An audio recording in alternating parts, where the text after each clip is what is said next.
So in the 1960s, our speaker Terence was a student, like many of you, at UC Berkeley, and he left in the middle of things to go on a tour around the world for 7 years that ended in the deepest Amazon basin, where he had an experience that has determined his life in the 20 years following, and which is the subject of his latest book, True Hallucinations.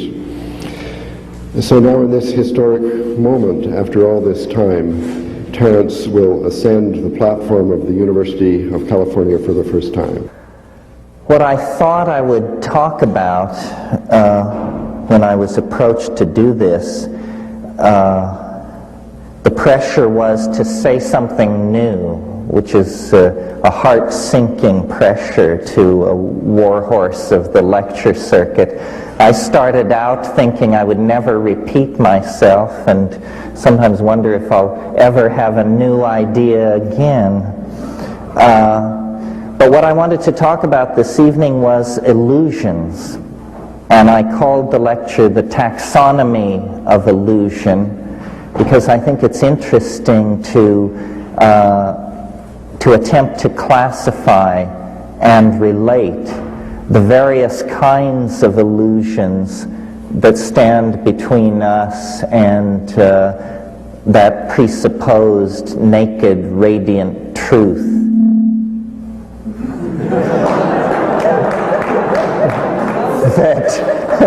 that has more or less driven the engines of Western philosophy since Plato. Of course, the great victory of modernity is to disabuse ourselves of such naive notions, but they die hard, I think.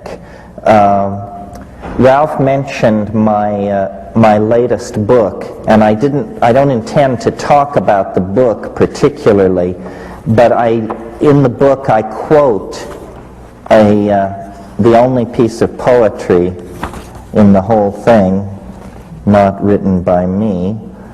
I now see that I seem to have lost it. Oh no, here it comes up. But it relates to this on many, many levels, this question of illusion and the relationship of the self to the real and where the world falls in that equation and the limits of knowledge and all that other good psychedelic stuff that needs to be considered. The quote is from Pale Fire by Vladimir Nabokov, and if you don't know this book, you should. It is without doubt one of the funniest books in the English language, and it takes the form of a very long poem and then the commentary upon this poem. The poem is written by a character that Nabokov creates named John Shade, and the part that I want to call to your attention this evening runs like this. That rare phenomenon, the Iridule, when, beautiful and strange, in a bright sky above a mountain range, one opal cloudlet in an oval form reflects the rainbow of a thunderstorm which in a distant valley has been staged, for we are most artistically caged. Now, this is a very strange piece of poetry. This is not like even Wallace Stevens at his most obscure. In the first place, this word, the Iridule, you won't find this word in any dictionary, and yet I sensed that this is obviously the word for this phenomenon.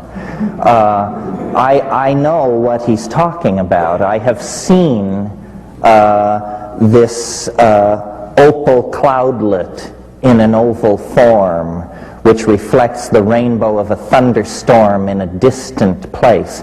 We're in the realm of mirage, and nature as mirage, and nature as mirrored labyrinth. And then the final point, and I'll go through all this in the course of talking to you. But the final line about being artistically caged, this is, I think, where the psychedelics come in. Because psychedelics allow one to pierce beyond the veil of cultural illusion, beyond the linguistic momentum of what has been handed on. The faith of Tantra and magic and psychedelics is that the apparent intransigent appearance of the world can somehow be overcome by an act of magic. I used to collect Tibetan thangkas, and the texts which go with some of these thangkas, I remember one in particular which, coming out of the Tibetan, the translation was, all things being reversed, the great Hla, the great God, appears instantly. You see, the precondition for magic is the reversal of causality somehow. And as moderns, we have grown to give great credence, I think, to the idea that the world is largely a linguistic structure, largely created through the participation of the observer. But we have not been able to take that perception and turn it into a technology. Instead, we are still driven by the blind momentum of atomic structure. Who was it who said the atoms blindly run? And then I think it was Whitehead who said, yes, but within the body they blindly run according to the body's plan. You see, what I think we're dealing with are patterns and then the indeterminate dimensions between patterns.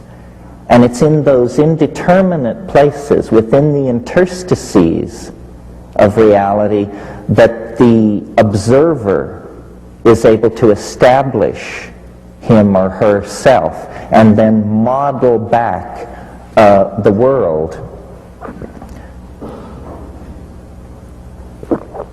The reason I wanted to talk about a taxonomy of illusion was because I thought it was important to relate the various styles of hyper-seeing, non-seeing, and mis-seeing together, because I think that the heuristic consequences of doing that are to realize just how shifting the sands are upon which the ontological edifice of Western thinking rests. I mean, that's always the point, you see, to deconstruct Western civilization, because Western civilization, the toxic consequences are now clear for everyone to see. So the first category or grand family of illusions which we would put into our taxonomic key would be social illusions. And when later we can argue this, but at this point in the discussion, illusion is / delusion. So the great social illusions, delusions, are sexism, racism, xenophobia, egoism, classism. The world is riddled and ruled by these social illusions, and no one is free of them. And so they constitute one broad category. I might just mention as an aside, a book which was very influential on me, and I never heard anybody else ever mention it, was a book by Rockcliffe called Illusions and Delusions of the Supernatural and the Occult.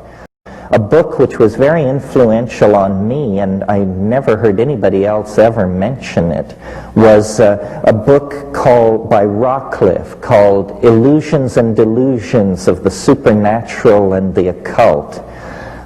This was a 19th century book which I, as a kid, got in a Dover reprint.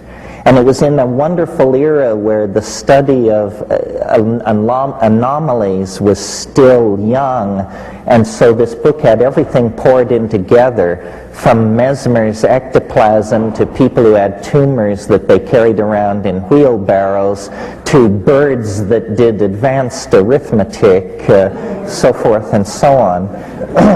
And it was a very much from the point of view of Victorian rationalism. And it also mentioned psychedelics. It was what it really was a category of edges, and or a catalog of edges, I'm sorry. And it's only then in the subsequent 35 years that Wunderkamera approach to illusion, and I assume you all know what I mean by that. I'm referring to the era before the rise of Linnaean natural science, when naturalists would simply fill cabinets with anomalous, fascinating, and strange objects. So the tarantulas might be mixed in with the chambered nautiluses, which might be stirred into the Zuni fetishes, which might be next to the something else. Then later these Wunderkameras, these curiosity cabinets, as you would call them in English, gave way to Linnaean taxonomy. In the same way, over the past 100 years, I think the study of illusion and anomaly has attempted to rationalize itself. Spatial illusions are an entirely different family of illusory phenomena, and we all have encountered at some level, I imagine, the specially constructed environments that occur in behavioral psychology labs that trick you into thinking that the person in the foreground is smaller than the person in the background, and so forth and so on. These kinds of illusions are probably fairly trivial, except that they address perception. And when we get to psychedelics as a source of illusion, this is more important. Another of the great family of illusions are, in thinking about them, I called them ontological illusions, illusions of states of being, which may or may not, in fact, be reflected in reality. UFOs, Bigfoot, crop circles, the entire panoply of poltergeist phenomena, and this sort of thing. Ontological illusions. And these are very interesting. I mean, one could give time to this alone, because there are persistent ontological illusions in the human sensorium, such as angels, elves, demons, jinns, afrits, nixies, and sprites, that crowd. And there are ontological illusions that seem somehow tied to the evolving modalities of the group mind.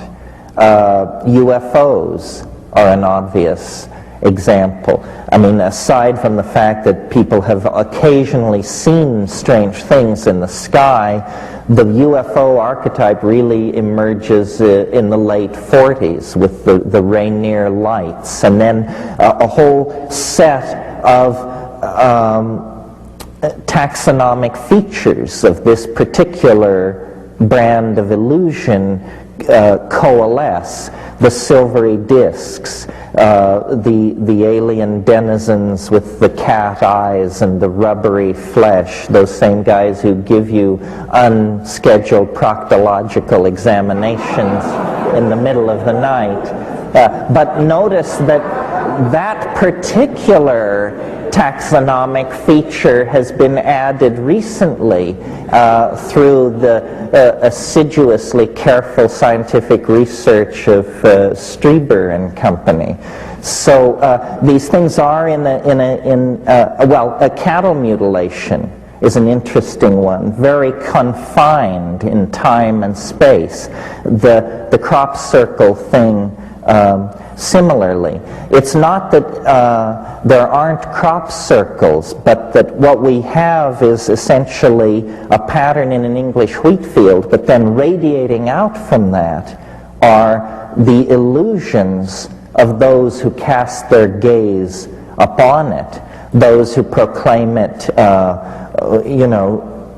telluric communication, or particle beam research carried on by the Air Force, or in one version it was supposed that a particular crop circle had been decoded, found to be a lost Sumerian language, which when decoded said basically, don't stop here. It was essentially a no parking zone for time machines. They were saying, this entire century just maintain speed and,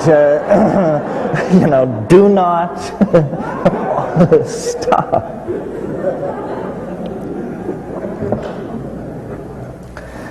Psychedelic illusions. Again, this is a related category but different from these ontological illusions. By illusion, I mean that these are confrontations with phenomena, an apparently subjective ground and an assumed rational observer, where then there is a more than ordinary amount of ambiguity. I mean, most of reality is illusory. It's just that we do each other the courtesy of not pointing this out. Actually you trace a very thin data path through the world, and most of what we assume without question, we have very little evidence for. I mean, something as simple as,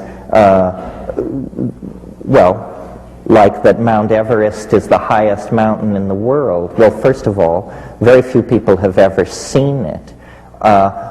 I saw it, and because I saw it from a distance of about 500 miles, it looked quite small, and my own testimony as to whether it was the highest mountain in the world would be fairly unreliable. And besides, what does that mean anyhow, and how the hell do you figure it out? I mean, here we have one mountain in the Himalayas and another in Bolivia, and you're telling me you know which is the higher mountain? It must rest on a whole bunch of weird and fishy assumptions resting on even shakier data.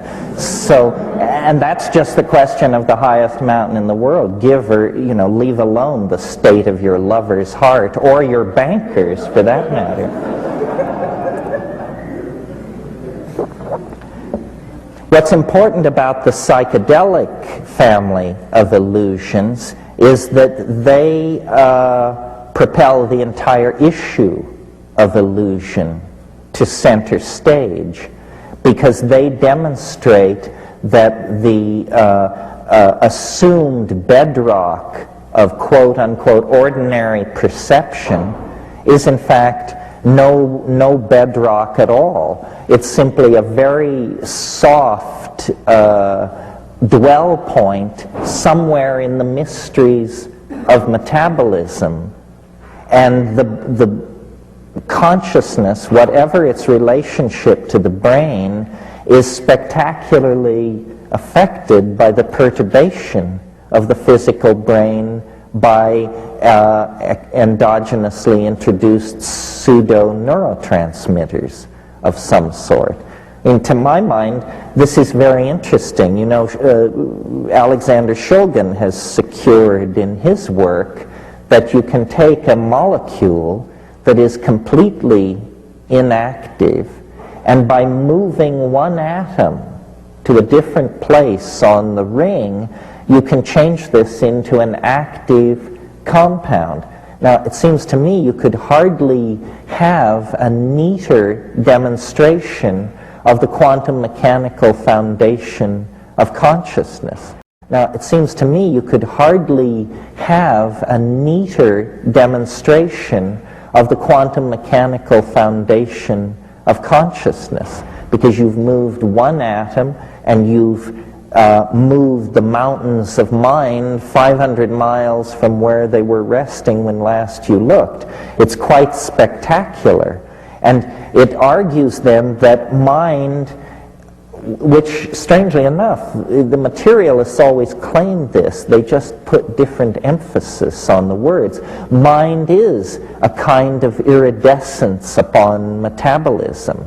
For the materialists, that was a dismissal, because to them what iridescence meant was a tertiary phenomenon, not inimical to the structure of matter, but necessarily perceived only through the intercession of an observer.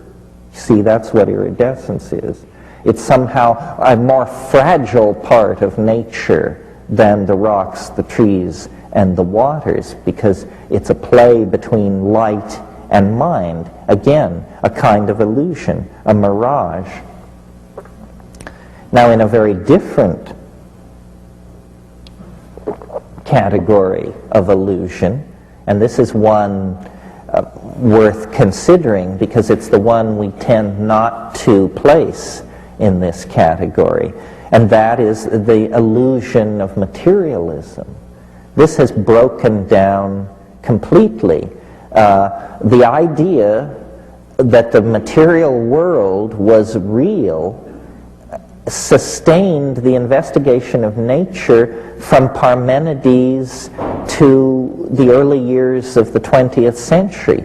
Virtually the entire history of human engagement in the abstract intellectual modeling of matter, matter was assumed to be pretty much as presented in perception, solid, enduring, having simple location, meaning, you know, it stays where you put it, and when you look there again, it's there. That sort of thing. Now, one of the best kept dirty secrets of Western civilization is that the core science, which is physics, the science which was always the envy of all the other sciences for its mathematical formalism and its incredible predictive ability, because it's not unusual in physics to predict from theory an experimental result to the third or fourth decimal. This is spectacular congruence between theory and experiment. You don't get that in the social sciences, or even in physical, need I mention, even in physical chemistry. However, the investigation of matter has now been pushed to such extremes that matter has shed its easily recognized and familiar face, and it has become something much slipperier, much more dependent on the presence of the observer, much less easily located in space and time, something much more of the nature of thought than of the familiar conception of matter. This word has not reached even as far as biology yet. The biologists are still laboring under the notion of the reality of physical material. If any of you read this book that was published last year with much to do, called Consciousness Explained, actually it should have been called Consciousness Explained Away. Here was an effort to drag out all the old material paradigms and explain away consciousness. The problem is matter itself has taken on the qualities of mind. And as this realization relativizes the life sciences, I think there is going to be a new interest in the potential for psychedelics to elucidate mental functioning, because what will become respectable, you see, is talk of the observer. This is what has invaded physics, the most rarefied and formal of all the sciences, had, in order to make sense of its enterprise, allow the observer a kind of primacy with the thing observed. As this seeps into the life sciences and psychology, hopefully the phobia of actually involving yourself in your field of study that informs all these reductionist ratomorphic types in the schools of psychology will be overturned. Well, having flayed that dead horse sufficiently, another category of illusion that needs to be addressed, I think, is how would one call it? Well, basically philosophical illusion, or philosophical/religious illusion. This is the idea that by a direct appeal to intuition, we can somehow gain a foothold on truth. I think this is as specious as the notion that we can gain a foothold on truth through reason or experiment. This foothold on truth idea may have to be given up. I'm sure some of you have heard me recall the situation where Wittgenstein was raving about something, and one of his students said, "But is it the truth?" And he said, "Well, it's true enough." And this is really means a great divide has been crossed when you can say that, because it means you understand now that you are no longer a fairy in a Platonic super world, but that you are actually a monkey with a brain full of mush trying to sort out, what's right in front of you. True enough is what we should probably rest with. And, illusions abound. For instance, I was speaking of these religious ontologies. I was talking to someone recently who amazed me, because I've always thought of them as a person of great intelligence, but who would never be reclaimed from the arms of Mother Church. And we had dinner last week, and he said, "I realized it finally comes down to, do you believe the universe is being run by the ghost of a Galilean politician?" And he said, put that way, I realized that it wasn't. Other religious myths are less easily undone, I think. Monotheism has an appealing philosophical neatness, but it leads apparently to clitorectomy. So, you want to watch that. This search for philosophical neatness may make for strange bedfellows. And of course, Buddhism. I love the illusion of Buddhism. It's the illusion that illusion can be transcended. And again, not really doing genuflection to the animal nature. It's amazing to me. I mean, if you were to meet a termite who stated that his or her goal in life was the perfect modeling of the cosmos, you would think it was quite a comic undertaking. And yet, how different are we that we should presume to more than a shadow of the truth? Well then, finally, or I don't know finally, but completing my laundry list here, a shadow of the truth. Well then, finally, or I don't know finally, but completing my laundry list here, linguistic truth, or the truth of language and the illusions that language weaves, because someone quite intelligent said language was invented so that people could lie. In other words, it gives you that fudge factor of obfuscation where someone says, you know, why did you do that? Well, the best approach is, I didn't do that.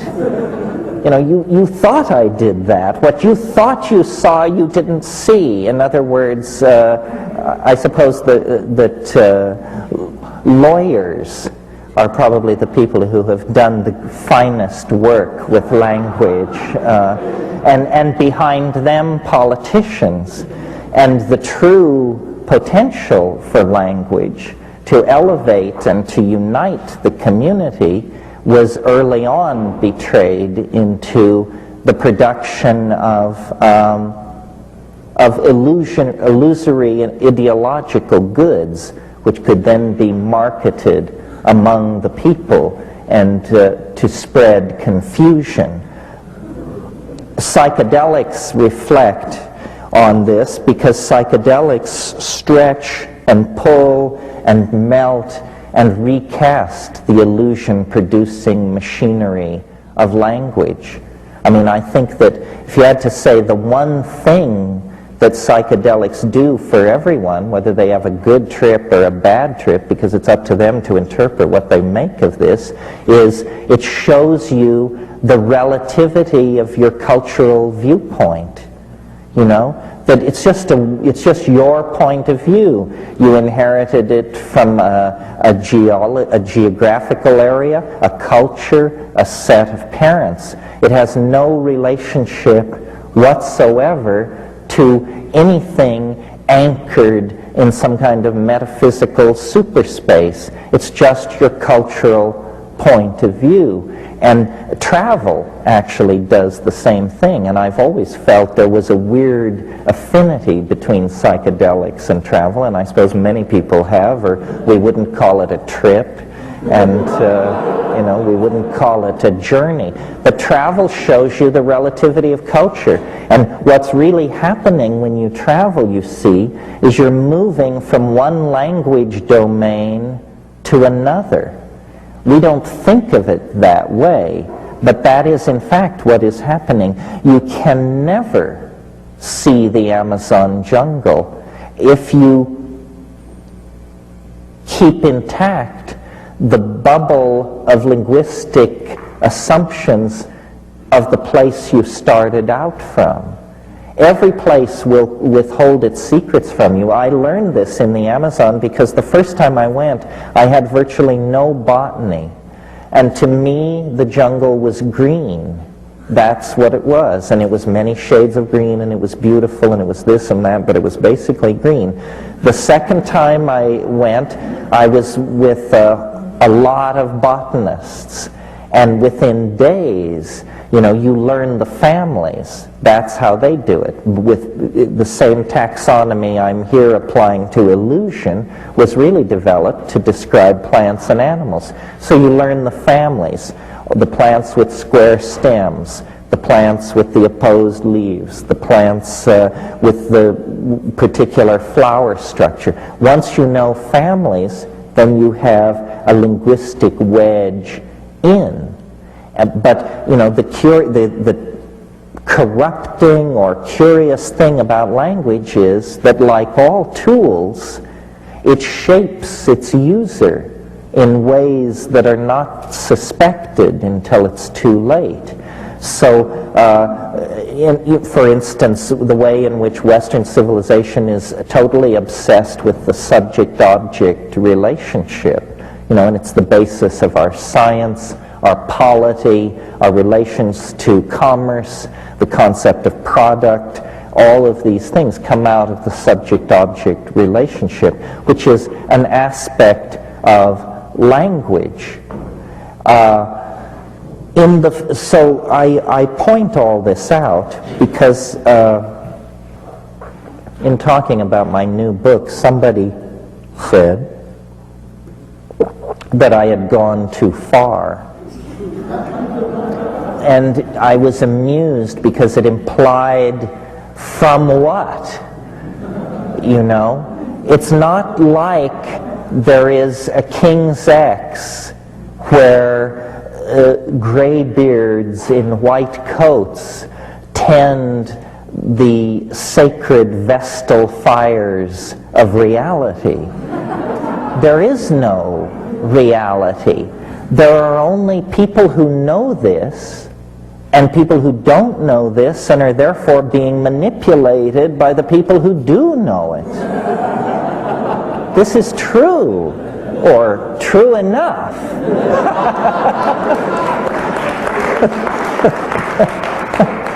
And one of the things that has amazed me with my own personal career, because I started out basically shoveling snow in a cow town in Colorado, and by fate or who knows what, come to the present position. And what I notice as I traverse levels on a supposed ladder of success, where you would expect there to be more and more competition and people and activity, actually it gets emptier and emptier. There is nobody minding the store, as far as I can tell. This is why I'm so unsympathetic to conspiracy theory. We could use a few conspiracies. Nobody is minding the store. Everybody is getting rich, personally rich, and so they don't have time for to advance the Aryan race or the Council of Zion or any of this fantasy and illusion that haunts the world of conspiracy theory. Rather, it seems everything is being left pretty much to develop on its own, because people are afraid to grab or touch the levers and buttons in the control room of the historical vehicle. And what that means then is that people who can cut through these many, many illusions, the illusion of materialism, the illusion of business as usual, the illusion of benevolent institutions carefully guiding us toward reasonable destinies.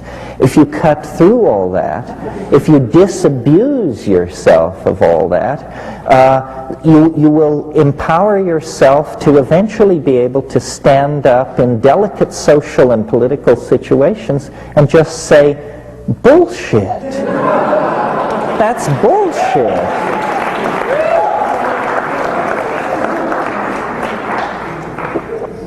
And this is worth considering doing simply because we have an imperiled planet on our hands.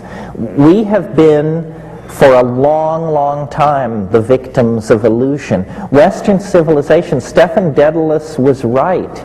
History is a nightmare from which one must awaken, quite literally. I mean, we have been blind to what we have been doing. We are blind at this moment to what we are doing. If in a single moment the actual nature of our predicament were to fully make itself felt in the mind of any one of us, I think it would be paralyzing. it would be horrifying. We have waited till the last moment of the last hour. The house is burning down around us, and we rouse ourselves from the stupor of materialism, the stupor of Christianity and scientism, the stupor of male dominance, sexism, and racism. If we don't rouse ourselves from this stupor, the momentum toward extinction is now practically irreversible. If we don't rouse ourselves from this stupor, the momentum toward extinction is now practically irreversible. You know, the Grateful Dead like to sing that song, "We need a miracle every day." We certainly do.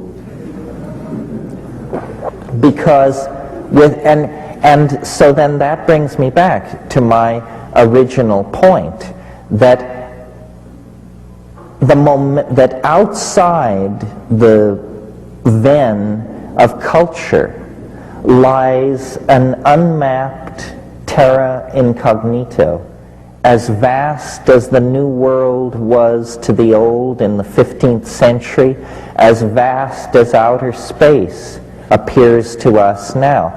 The new world outside of culture is a world that can be conquered through vision and language. And, you know, many of you have sat through my recitations of what it's like to smoke DMT. Many of you, I'm sure, are familiar with the medieval woodcut of the guy sticking his head through the cogs and wheels of the cosmic machinery to observe a new world outside. The message here is, and it's more than a message. It's a message if you just come to events like this and then go back to studying cost accounting. It's an experience, if you will, but avail yourselves of these tools. The experience is of the discovery of a new world. A new world as real as any world that we know. It's not going to come from Time magazine or the Secretary General of the United Nations or anybody like that. It isn't that the world is tired and played out and that all frontiers have been explored. Every culture could support that viewpoint within certain classes and in certain situations. But in fact, it has never been true, and it isn't true now. We are monkeys, and monkeys love a hell of a good fight. And we have a hell of a fight bearing down on us because we have to clean up the mess. We're not going to go silently into the gentle night of extinction. It's just not going to happen that way. Creativity is going to be unleashed. Struggle is going to be an unavoidable part of trying to steer this battleship away from the cataracts of history in which we are now caught. I believe that there is a tremendous obligation upon the privileged classes of the high-tech industrial democracies, and I dare say that includes everyone in this room, a tremendous obligation to attempt to deconstruct the bomb that we have inherited. And that is literally our situation. The gift from the past, from the 19th century, from the 1940s, from the psychology of Nixon and Johnson and that crowd, is a ticking bomb, except that it's a planet. And it's the greatest challenge to intelligence that intelligence has ever faced. And yet it's precisely the kind of challenge that intelligence should be able to meet. Because what it requires is large-scale strategic planning, implementation of visionary responses. It is not incremental. It's sudden, complete, and dramatic. And I really believe that there will only be one chance. You know, we are circling the runway of post-history, and the engines are running low, and there is one approach, and then, you know, if you miss that approach, you're into the drink. Now we have the great good fortune to be approaching the end of a millennium. Would it be redundant to say this only happens once in 1,000 years? Yes. And it's extraordinarily fortunate. Once I was in England and I ran into somebody I hadn't seen for 20 years. And I was amazed, and I said to Rupert, how often does one get a chance to meet someone one hasn't seen for 20 years? And he said, well, I dare say, I suppose every 20 years or so. We can use the millennium, this apparent coincidence of our dilemma and a calendrical turning point, to create awareness of opportunity. And we can use the psychedelics to dissolve boundaries between ourselves and other people, between institutions that govern and the governed. And basically, we have to insist on the seriousness of the situation and the potential for solutions. And what it means is a much more radical break with American society than we've been willing to contemplate in the last 20 years. We went through this thing with, you know, the two-term governor of Arkansas, and it took 1.5 years to play that all out and to see what it comes to. And what it comes to is, you know, Washington is convulsed over the possibility of closing an air base near Sacramento. So how can we even conceive of this government making an impact on the real problems? It is still government by flim-flam, and that would be all very well if we had 500 years to dig ourselves out of this dilemma. But if a radical political alternative is not opened up in this country, then we are essentially, I think, going to amuse and entertain ourselves into extinction. The ordinary orthodox system has failed. What Bill Clinton exists to prove, at best, is that people of goodwill make no difference in those institutions because they are compromised and corrupted from the very beginning. It's just the way it is. Those institutions are set up for business as usual. Business as usual at this point is a death sentence on the human race.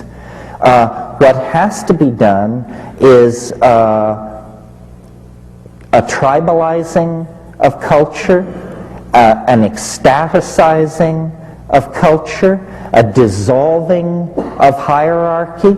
That means self-empowerment through claiming the new information technologies, through deconditioning from propaganda, through deconditioning from the pharmaphobia that holds everyone within the pre-programmed molds that are being handed down from Madison Avenue and Hollywood. It means actually realizing that your life is your own. Your destiny is your own. It isn't within the confines of the culture because the culture is dissolving. And to the degree that the word is put out, that phenomenon will accelerate. We are in an extraordinary transition. Everything that has worked now doesn't. Meaning global economic systems, control of the spread of epidemic disease, so forth and so on. All these systems are breaking down, and yet the new systems are not yet in place. So this is a situation of extraordinary malleability and a situation in which people of great vision and great ego can make tremendous impact. So it's a very dangerous situation. We saw this in the 1930s in Germany and in Europe, where there were all kinds of potentials, all kinds of possibilities. We forget how powerful a visionary Marxism was before the rise of fascism. Movements like Bauhaus and Dada and Surrealism all had agendas which disappeared then under the rise of fascism. All kinds of possibilities. We forget how powerful a visionary Marxism was before the rise of fascism. Movements like Bauhaus and Dada and Surrealism all had agendas which disappeared then under the rise of fascism. This must not happen again. And what it has to do with is resisting images that are coming from the reality studio, resisting the images that are coming off the tube, coming through the newspapers, and creating a community based on psychedelics, sexuality, sensitivity, and good sense. Cultural value, and what good sense will mean in this situation is the preservation of the earth, the preservation of diversity, deconditioning from product fetishism, deconditioning from energy overconsumption. All these things we understand, but we seem to lack the power to change our minds, or if we have that power, then the power to change other people's minds. And I am into psychedelics not because I think it's a sure thing, but because I think it is the only game in town. In other words, it's the only thing I've ever seen change an individual on a time scale similar to the time scale that we have if we're going to make a difference. I've seen over and over again, I'm sure many of you have, people go into a psychedelic jerks and come out halfway decent human beings, 8 hours later. If we had 500 years to steer global society into safe harbor, it might be possible to do that, but we don't. I mean, I really believe that we are being asked to participate in the birthing of a new order of being, and that there is reason for great optimism and hope, because it looks like we're just boring into solid rock, but in fact there's somebody else boring through that solid rock, and they have triangulated our approach, and they are hurrying to meet us. I don't think we fell into this situation because of bad fate or bad destiny. This is part of the process.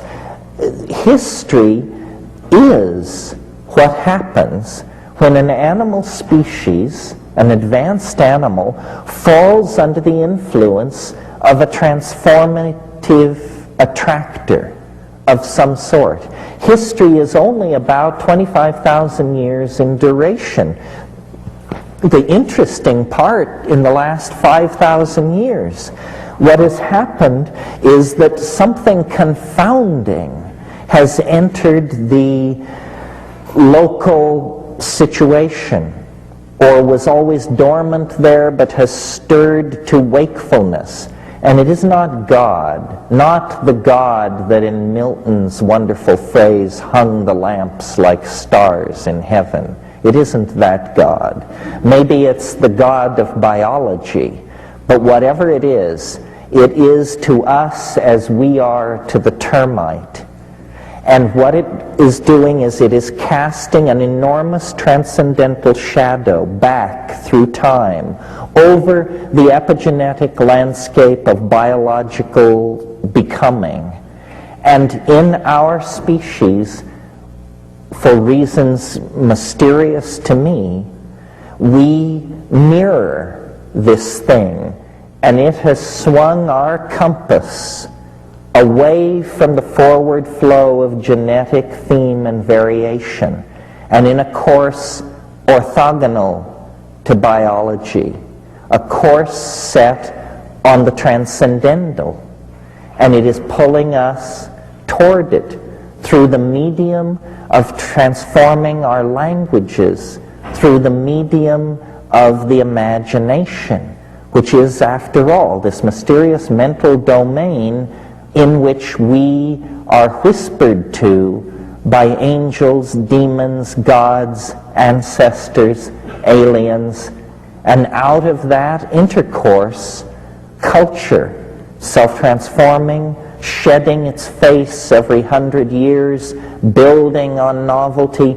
is ascending toward a reaching out toward the unspeakable. This has been going on, I think, for billions of years. It has obviously and incontrovertibly been going on since the advent of consciousness in the human species. And now we're there. We're in the final domain of the confrontation with the secret. It is impossible to conceive of history going on for hundreds of years. The planet cannot sustain it. All of these social structures and institutions that we have surrounded ourselves with are obviously lifeboats. They are not made to last. They are made to carry us to a certain point in the life of the earth, and we are now there, or we are within 20, 30, 40, 50 years of confronting the transcendental object at the end of time that drew us out of the animal body. History is the proof and the shock wave of the eschaton. This is a hard thing for secular audiences to wrap their minds around because they're familiar with hearing this from rattlesnake-handling Christers. But that's simply because religion has always been the repository of the irrational intuition. It never said that the irrational intuition is ipso facto false. It becomes a travesty when hung with the trappings of dogma derived through the scholarly revelation of weasels. But the intuition is pristine, and the intuition of Islam, Judaism, Christianity, and cults innumerable is that there is a finiteness to the historical experience. And then the more staid the ontology, the further into the future they put it, so they can continue trading real estate for the next little while. I think that it is now possible to extrapolate the curves that describe our degradation of the planet, the spread of epidemic diseases, the ozone hole, the extraction of metals, the clearing of the rainforest, the rise of population, the spread of toxic compounds, so forth, to convince yourself, even from a rational point of view, that history is a self-limiting process. Well, if you're a rationalist, then you must conclude we're just headed for extinction. I would think then the rational response to that logical process would be to get your ass in gear and try and avert the extinction. And if you're not a rationalist, then the conclusion you draw from all that is that we are within striking distance of merging with the mysterious hyperspatial source of our intelligence, and that somehow this is a planetary birthing, something as scripted as the breakup of Pangaea or the movement of glaciers south from the pole. It's just part of the process. A culture exists to transform mind out of the domain of matter. We are rising toward the rarefaction of ourselves into the transcendental plasmate body of alchemical and Buddhist preoccupation. This is what is calling us out of matter. It's what called the monkeys out of animal organization. It's what calls technology out of the restless hands of the hominids, and it is what is calling all of us toward a kind of fusion with the community, with the psychedelic totality of the species, and with the larger Gaian totality of the planet. This is what is calling us out of matter. It's what called the monkeys out of animal organization. It's what calls technology out of the restless hands of the hominids, and it is what is calling all of us toward a kind of fusion with the community, with the psychedelic totality of the species, and with the larger Gaian totality of the planet. This is what it all went for. This is the promise and the redemption of history. Without this redemption, then history becomes the abortion that materialists fear it is. This is why the legitimate path to the transcendental, the linking of the individual with the transcendental through psychedelics, now becomes the most important political work that can be done in the light of the rising awareness of the end of history. Thank you very much.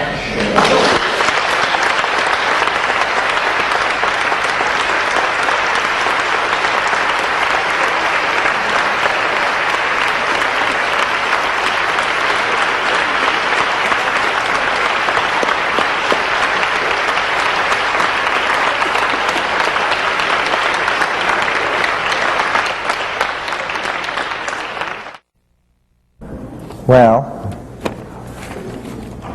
all of you who stayed, the intrepid core, I'll just go through these. I've not had any chance to look at them, and handwriting is also degraded here at the end of the world, so it's a little hard to sort out some of this. What role does an individual psychedelic experience play in the massive changes that you're anticipating? It would seem to me, my model for the psychedelic experience, there have been a number of them. The idea that it mimics madness, that was one idea. That it takes you into the Jungian unconscious, that was one notion.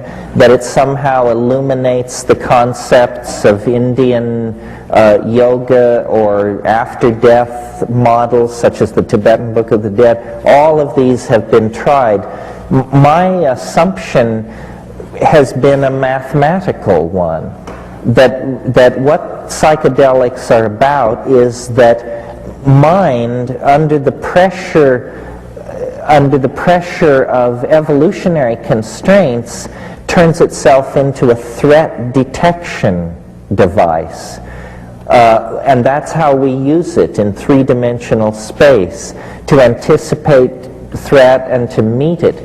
But that is, as it were, a lower order application of mind, and that in silent darkness, what happens on psychedelics is that the mind unfolds literally into a kind of superspace or a higher dimension in the mathematical sense, because I take seriously the claims made in all times and places for millennia that shamans can locate lost objects, predict weather, see where the game has gone, and predict the outcome of disease situations. In all cases, what is involved is a higher dimensional relationship to the manifold of history.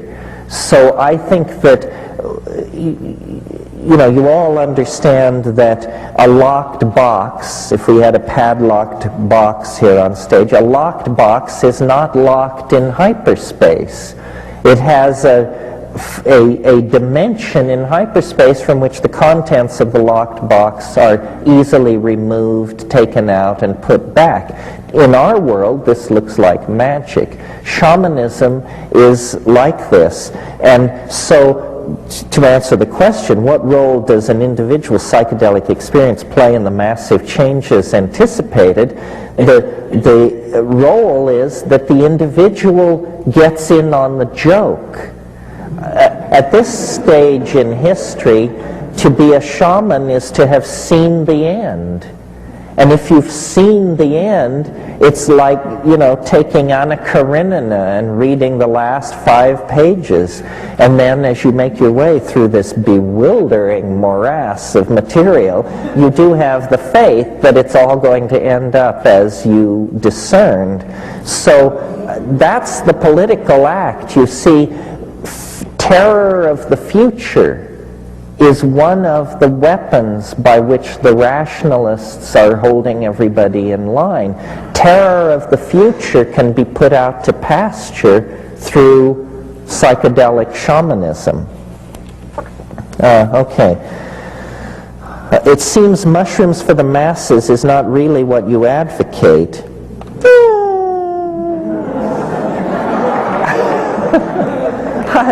Mushrooms for the masses doesn't sound like such a terrible idea. I mean, I always equivocate by saying, you know, if your problem is maintaining boundaries, then you probably shouldn't take any psychedelics. But you can't, in a mature civilization, you know, you don't define opportunities based on what will be detrimental to a small minority. Mushrooms for the masses seems to me a fine idea. I just don't see how it can ever come about, because I believe that the society shaping effects of these things are so powerful that they will never be tolerated. Just to go off on a tangent for a moment, this is why I am an incredibly pessimistic person about getting pot legalized. Because as far as I can tell, the argument now in favor of legalizing cannabis is that it ain't no big deal, so why not legalize it? The problem is it is a big deal. You know, you just have to bake it into some banana bread and you'll find out what a deal it is. So, you know, and if you read the 19th century accounts like Fitzhugh Ludlow, the hashish eater, people like that, it's perfectly clear that it can reach LSD levels of intensity if you eat it. And the question, you know, if pot were judged on its social impact, or, you know, its lack of addiction, its lack of detriment to health, it would have been legal a long time ago. But it subtly erodes commitment to dominator values in ways that are absolutely intolerable to dominator institutions. I mean, they'll let gays in the military before they'll legalize pot. That's how threatened they are by pot. Well, let's see here. Recently you appeared on talk radio with LA Police Chief Daryl Gates. What was the inside story, and do you feel you were heard by him? Well, yes, I won't give this too much time. I did appear with Daryl Gates on his radio show. Clearly, they're desperate to raise ratings. They'll do almost anything at this point. And Daryl Gates was a pussycat, very easily intimidated by, I mean, I make no great claims in this area, but intelligence. He completely folded in the presence of academic calm, big words, citation, that sort of thing.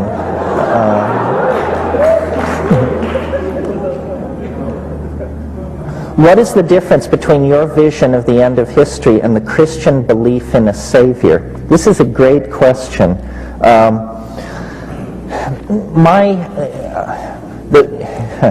Well, it's complicated. The way I think of this transcendental object at the end of time is on this level. For purposes of metaphor, it's like those mirrored ball bars that they hang in discos, that spins and sends out scintillations of light all over the walls, ceiling, and floor of the room. The transcendental object at the end of time, and I like that image because alchemists used to talk about what they called the scintilla. The transcendental object at the end of time, and I like that image because alchemists used to talk about what they called the scintilla, which is simply Latin for spark. So the transcendental object at the end of time sends off scintillas, sparks which are like reflections of its essence, but necessarily distorted. Well then, ranged all around this transcendental object and at greater and lesser distances are all the people who have ever lived. And if you are a Buddha, a Christ, a Muhammad, a Guru, somebody or other, and you are, what that means is that you have been struck by a scintilla of reflection from the transcendental object. And so you, as it were, have assimilated its essence into your being, and now you must act it out. And I would bet you that if you could step into the mind of a Christ on the road to Calvary or a Buddha preaching at Sarnath, what you would discover going on in the personal part of the mind is the question, why me? Why me? And the answer is, you just are dumb lucky, that's all. You just happen to be standing in the right place at the right time, and there is nothing special about you. You just have a hit of the stuff. And then the other part of the question, the problem with all these religions, and it affects flying saucer cults, and it affects occult schools of magic, and everywhere, is people claim to know too much. They are not willing to live in the light of ignorance and in the absence of closure.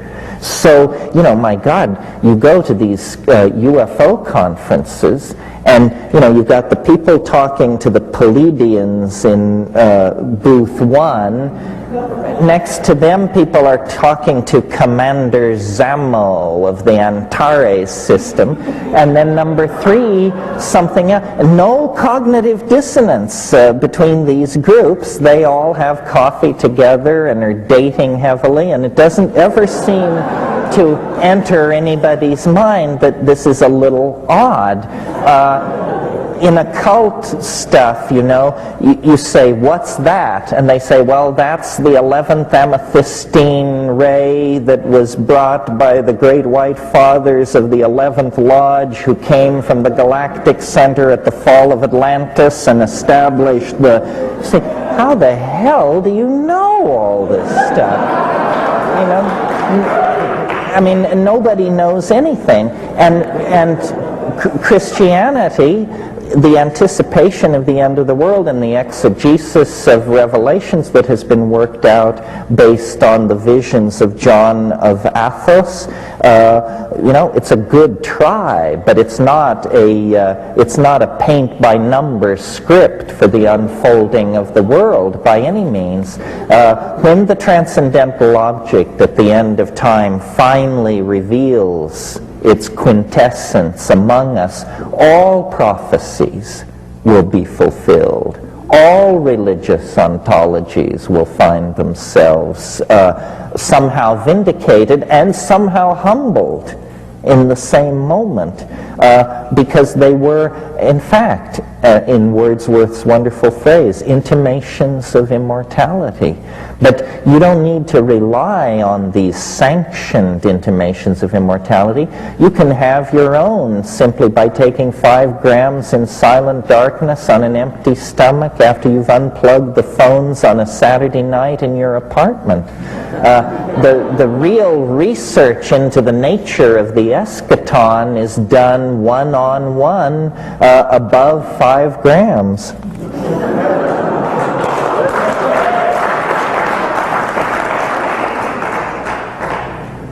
Well, let's see here.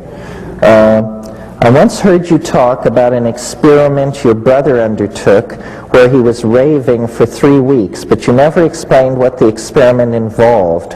What was it? Well, what a wonderful opportunity. True hallucinations. I never talked about this, even often to very dear friends of mine. I mean, there are people who've known me for 20 years who I never told this story to because I think it takes as long to tell as it takes to read this book. You know that wonderful scene in Wells' Time Machine when he comes back to his gentleman's club and he says, "Gentlemen, this is no tale to be told over greasy plates." Well, similarly with this. So I didn't also want to make it the basis for my public career because this is real well, I almost said nutty stuff.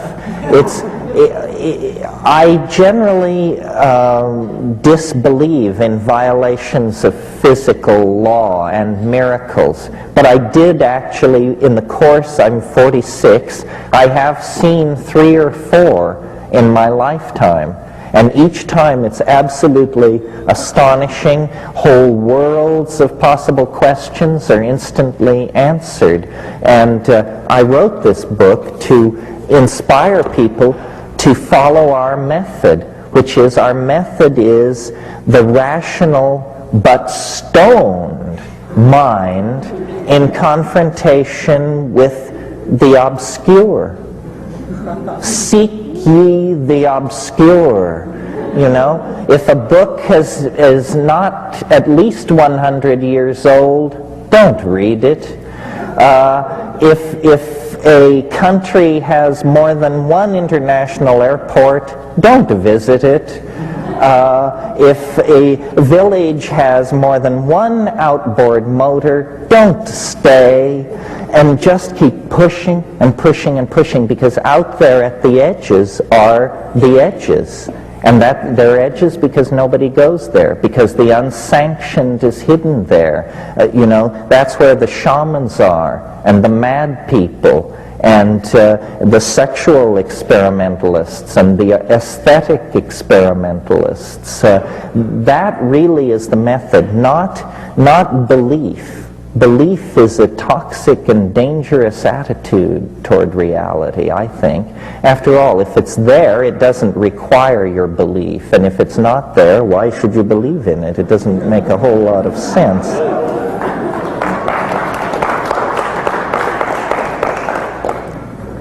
By eliminating money and the separateness that it causes, could the world be saved by sharing the resources and the work and eliminating all the unnecessary waste of energy and needless competition and consumption? Well, I'm not sure how money could be eliminated. See, I'm a funny person. I vacillate between, I have a very strong impulse toward political action and save the world and round up the miscreants and set things right. That's part of my thing. But I also have this incredibly evolved sense that it's a done deal, that it's okay, that the main task is a certain alertness and attention to one's comrades. and that it will all unfold through the intercession of the transcendental object at the end of time. People say this is a contradiction. Fine, it's a contradiction. I mean, what are we doing here anyway? Is life supposed to be simple?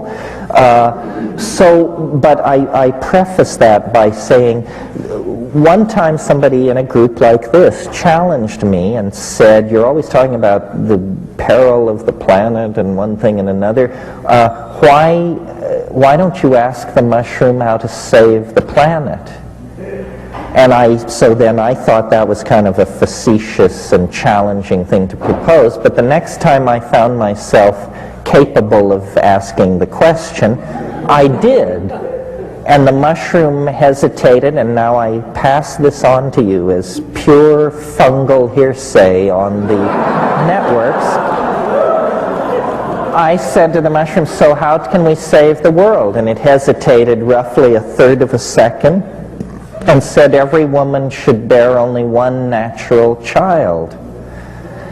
I thought about this for a long time before I ever publicly mentioned it to anyone, and I realized, you see, I think that what is destroying us are two things. I thought about this for a long time before I ever publicly mentioned it to anyone, and I realized, you see, I think that what is destroying us are two things. Number one, an uncontrolled rise in population that wipes out every good intention, every social program, every expansion of agriculture, succumbs to expanded population. This is destroying us. The other thing that is destroying us is that we are not properly utilizing the intelligence, talent, and so forth of half of our population, the female half of the population. Now, people say that we must, women must be promoted to professional positions and power positions, and of course this is true, and I agree, but what is really holding women back is that they spend a staggering amount of their creative lifespan raising children. And if every woman were to bear only one natural child, the population of the planet would fall by 50% in 40 years. Without wars, epidemic diseases, it would just naturally fall in half. Now, I don't think very many people have ever considered this possibility. We tend to think that our problems are insoluble. They are not insoluble. Furthermore, it turns out, and here's news nobody likes to hear, a child born to a woman in Santa Cruz compared to a child born to a woman in Bangladesh, that child will use between 800 and 1,000 times more resources than the Bangladeshi child in its lifetime. So where do we preach population control? The third world, because that's where all the people are. But that's not the problem. People are not the problem. Incredible consumption by some people is the problem. It would be possible to imagine a world where governmental institutions or whoever's running things could go to women and say, how would you like to have vastly increased leisure time? How would you like to have an increased expendable income? And how would you like to have genuine status as a hero in the struggle to save the planet? If women were to have only one natural child, women would very naturally come into an enormous empowerment. No one, no institution could deny it to them. And interestingly enough, this is not a plan where men, who have always been the planners and the managers of plans, play much of a role at all. Well, I just pass that off in case you don't want to put your trust in the transcendental object at the end of the world. Then the most politically conscious thing, apparently from the mushroom's point of view, that you could do is encourage those kinds of policies and that kind of attitude. How many unnatural children? Are there unnatural children? Oh dear, still carrying a grudge? Leave it. Leave it to Saddam.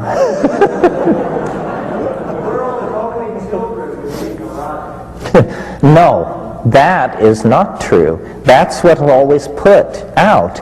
The fact of the matter is, in 1800, the average American woman gave birth 13 times in the course of her lifetime.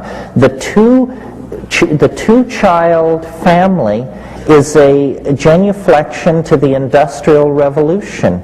No traditional culture on this planet ever advocated the two-child family. It's a convenience that allows factories to run and jobs to be filled, and in fact, as the father of two children, I would argue that the two-child family, what happens is the children mirror the tension between the parents in a way that happens in no other configuration of parent-child relationship. So I would actually argue that the so-called family values that these right-wingers are constantly dinging us to preserve are in fact values created to support the agenda of the Industrial Revolution, which means global capitalism. And they have nothing to do with archaic values, which are enormous families, not nuclear families, but extended families living communally. That's the traditional model, and if you're not ready to go back to that, then one woman, one child is as good as anything else, in my humble opinion. Let's see here. You mentioned earlier this evening that psychedelics played a role in human evolution. How so? Thank you for not groaning, those of you who have heard me explain this 18 times. Because it may be my only crack at getting into the history books, it seems to me clear, well, it seems to everybody who looks at the question clear, that the theory of evolution is handed a tremendous dilemma when it comes to human evolution. A planet of groundhogs, hummingbirds, and slime molds poses no problem to Darwinian evolution as modified by molecular genetics. We pose a problem, specifically our brain, and it's doubling in size in less than 2 million years. Is very difficult for the theory of evolution to explain. And it's a particular embarrassment because that's the organ which generated the theory of evolution. So it's like a real rip in the sail of the galleon of evolution. I believe, and everyone believes, that there must have been extraordinary selective pressures of a unique sort upon our early ancestors to have produced the human brain in such a short amount of time. And I think that the answer, and I don't want to go into it in detail tonight, but briefly, here's what it is. And it explains a lot about our sexuality and our politics and so forth. All primates, clear back to squirrel monkeys and like that, have what are called dominance hierarchies. We all know what this means. It means that the hard-muscled, long-fanged young males run roughshod over everybody else. The women, the children, homosexuals, the old, everybody gets their marching orders from the dominant males. This is true throughout the primates, and it is true of us as we sit here this evening. That's what's screwing up our politics and making us the situation with women and so forth and so on, and it can be argued to other social problems as well. I believe that psilocybin, because it dissolves boundaries, is uniquely positioned to mitigate against this tendency toward male dominance for a number of reasons. And when our remote ancestors moved out of the trees and into the grasslands, they encountered these mushrooms. And I think the great undiscussed frontier of evolutionary theory is the effect of mutagens in foods on human evolution. Most animals maintain a very narrow food menu to avoid contact with mutagens. When we were forced out of the arboreal canopy, we became omnivores. We came under nutritional pressure, and for a long time we were testing all kinds of foods, and that would have meant a very high rate of mutation through that period, and an acceleration in natural selection. And I think that that psilocybin, because it improves visual acuity, would have given a leg up to predators and hunter-gathering proto-hominids. And so, in a sense, there was a period of time, perhaps as short as 100,000 years, perhaps as long as 1,000,000 or more years, when male dominance in our species was suppressed chemically. When male dominance in our species was suppressed chemically by psilocybin in the diet. It was still there, hardwired in the genes, but chemically suppressed by an orgiastic religious style that had everybody taking mushrooms at the new and full moon and then having sex in a heap, basically. This made it impossible for men to trace lines of male paternity. That's a consequence of an orgiastic society. And a kind of paradise evolved. And it was during that paradisical interlude that language, theater, altruism, metaphysics, poetry, dance, religion, all of the functions that we equate with unique humanness evolved under the aegis of a near symbiosis with psilocybin, mushrooms. And then, and this all was happening in Africa, then through climatic upheaval, drying of the African continent, the mushrooms disappeared, and God forbid, the old wiring reasserted itself. It must have been hell on earth. It must have been similar to what we're living through. It must have been an era of incredible brutalization when people stopped caring for each other. People stopped having group sex. They started fighting over women, fighting over territory, bashing each other's brains out, appointing leaders, developing weapons. The entire sick set of pathological institutions that leads to our dilemma was evolved in the wake of the invention of agriculture and the abandonment of nomadism and so forth and so on. And this is why I think we're so funny on the subject of drugs, because we are literally the children of a drug. There wouldn't be human beings on this planet had there not been this hominid-mushroom interaction over a very, very long period of time. The reason we addict so easily to so many substances, and the reason people destroy their lives with various addictions, is we have an itch that we just can't scratch. And we try everything. And I maintain that you'll keep itching and you'll keep scratching till you come to this very narrow family of hallucinogens, the tryptamine hallucinogens. Then the itch stops because you are restored to the archaic dynamic in which we created the most noble social systems that we have ever lived under. The archaic, nomadic, shamanic, goddess-worshipping world of the dawn time.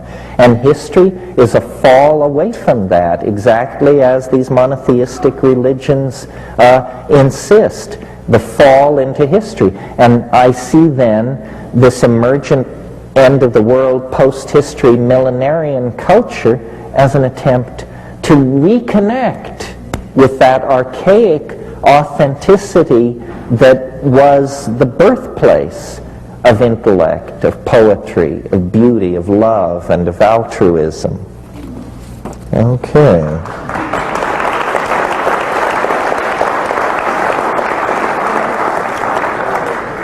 These are great questions. I wish I had more time. Here's one. Please define intelligence. Strangely enough, I was thinking about this today, as I can't even remember why, but I produced a definition. It's a kind of a cribbing from Whitehead. Whitehead defined understanding in the following way. He said, understanding is the apperception of pattern as such. That's all. For instance, in this room there are many patterns. Where the men are, where the women are. Where the over 40s are, where the under 40s are. Where the wealthy and the poor are. Each of these patterns, if you can see it, tells you more about the situation. And presumably there are an infinite number of these informative patterns. So I would define intelligence as Whitehead defined understanding. Intelligence is the apperception of pattern as such.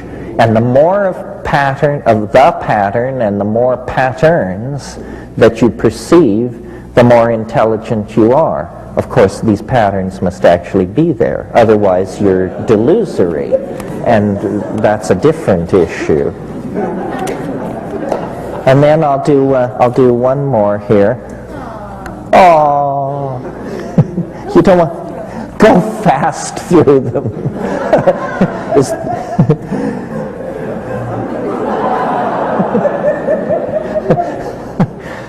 What do you think about meditation as a path to other levels of consciousness and understanding so-called reality as illusion? I think meditation is a fine thing. I do it. I'm not sure what its relation to the psychedelic experience is. This is essentially part of a larger question, which is, can you get there on the natch? The short answer is no. The fair answer is maybe in exceptional cases. Cases so exceptional that the answer is no.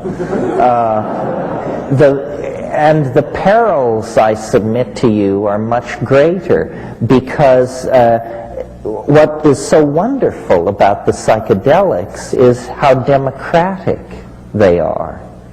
You know, you don't have to have enslaved yourself into some beady-eyed weasel and his set of precepts, dietary strictures, and mantric formulas.